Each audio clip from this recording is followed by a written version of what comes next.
vista del voto elettorale per il rinnovo amministrativo del Comune di Este, previsto per il 15 e 16 maggio, abbiamo rivolto alcune domande ai candidati sindaci.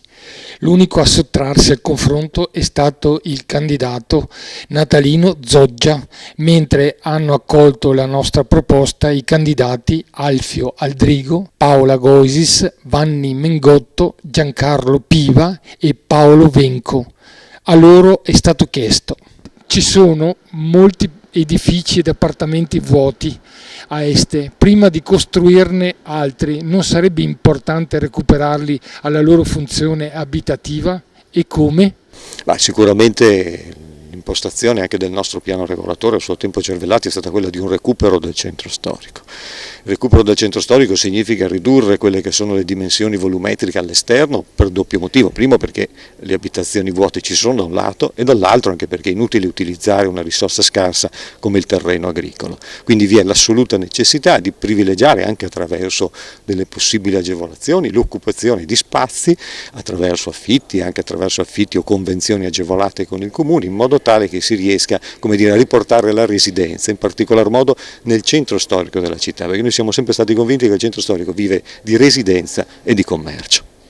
È una sfida non semplice da portare avanti, perché è chiaro che questi appartamenti vuoti sono nelle mani dei privati che li hanno realizzati e costruiti sulla base di un piano regolatore che gli ha dato la possibilità di farlo. Abbiamo buttato cubatura e cubatura su questa città, che ovviamente non è possibile nei 5 anni della mia amministrazione aver bloccato. Perché non è possibile? Perché per bloccare la cementificazione occorre approvare un nuovo piano regolatore che blocchi e ridefinisca una politica della qualità dell'abitare all'interno della nostra città. Ora, come possiamo intervenire? Possiamo intervenire cercando di creare un'inversione di tendenza per cui la qualità dell'abitare nella nostra città cerca anche di far diminuire i prezzi di questi appartamenti. Allora anche i proprietari di questi immobili dovranno rendersi conto che dovranno abbassare un mercato che è, secondo me, assolutamente drogato nella nostra città. Viene proposta la riqualificazione e la ristrutturazione degli edifici dismessi o non utilizzati, per appunto impedire la nuova costruzione di edifici che in questo modo non servirebbero più. Questo viene fatto sia per un discorso ambientale, nel senso che bisogna finire di cementificare il territorio, sia anche per un discorso di riportare la gente a vivere il centro storico e le zone limitrofe. Per fare questo bisogna appunto stimolare i privati che possiedono questi edifici affinché risistemino gli stabili, anche attraverso bonus economici che permettono appunto di affittare questi appartamenti a un prezzo calmierato.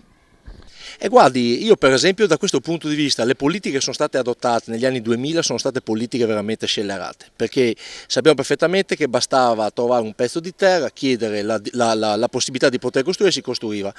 Oggi vede questa situazione cosa ha portato? Che a Este, non vorrei esagerare, ma ci sono circa 700 appartamenti sfitti. Ecco, io vorrei intanto censirli, vorrei capire di chi sono e poi vorrei fare anche qui una politica di incentivazione che parte da quello che ho detto prima, dal lavoro, dalla motivazione, del fatto che i giovani possano rimanere qui perché possano essere occupati, quindi possono essere venduti a prezzi di favore, possono essere fatti insomma tutte quelle azioni necessarie tali per cui questa cosa si andasse pian piano ad esaurire, quindi si andasse a vivere veramente insomma il territorio, ecco.